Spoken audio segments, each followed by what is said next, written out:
Let's continue talking about this protest march because there have been political reactions that have been coming over this as well. How the BJP has been responding, because here the Aam Aadmi Party now seems to be looking at a possible BJP conspiracy link as well. हमारी ही party की एक सांसद चाह रही हैं कि आम आदमी पार्टी को नुकसान हो, और वो कब? जब पार्टी के तमाम नेता जेल में हैं।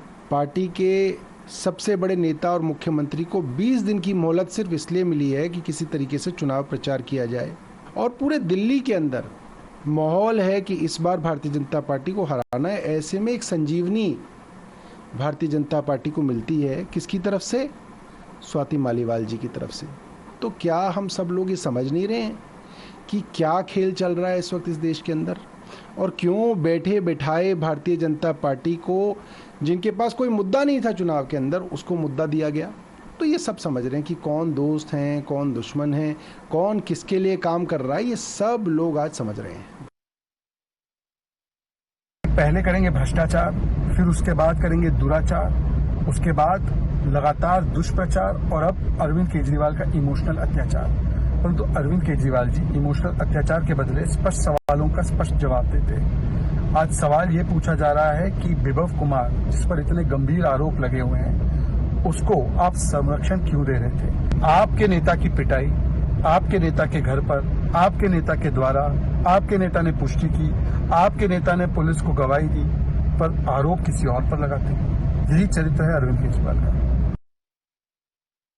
एक प्रधानमंत्री को, एक सिटिंग प्रधानमंत्री को सीधे एक चैलेंज देना कोई आसान बात नहीं है, वो दे रहे हैं। और मैं समझता हूँ कि वो जो भावना उनके मन में है और उनके साथियों के मन में होगी, वही भावना आज आम जनता के दिल में भी है, और आज उस भावना का प्रदर्शन वो कर रहे हैं।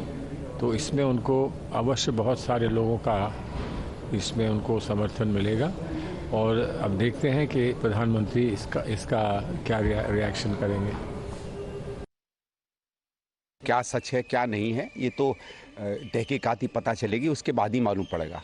लेकिन इतना मुझे मालूम है कि आपको याद होगा दिल्ली में जब निर्भय कांड हुआ था और पूरी आम आदमी पार्टी सड़कों पर उतरी हुई थी, इन लोगों का भी ये कहना था कि अगर किसी भी महिला के साथ किसी भी तरीके का अगर ऐसा उनके साथ कोई बिहेवियर होता है जो उसे पसंद नहीं है, या कम से कम वो कहती है, तो उस कानून के तहत आज कम से कम ये कहा जाता है कि अगर कोई महिला कहती है कि मेरे साथ दुर्व्यवहार हुआ है, तो उसकी बात को प्रामाणिक रूप से, प्राथमिक रूप से सच मानते हुए जिस पर ये उंगली उठाई जा रही है, उसे ये सिद्ध करना पड़ेगा कि जो उस महिला ने कहा है वो सच नहीं है, और तब तक गिरफ्तारी होनी चाहिए। तो विभव कुमार को जो ले गए, मैं कोई ये नहीं कह रहा कि मैं उसके साथ हूँ या खिलाफ हूँ, ये उस कानून के तहत है।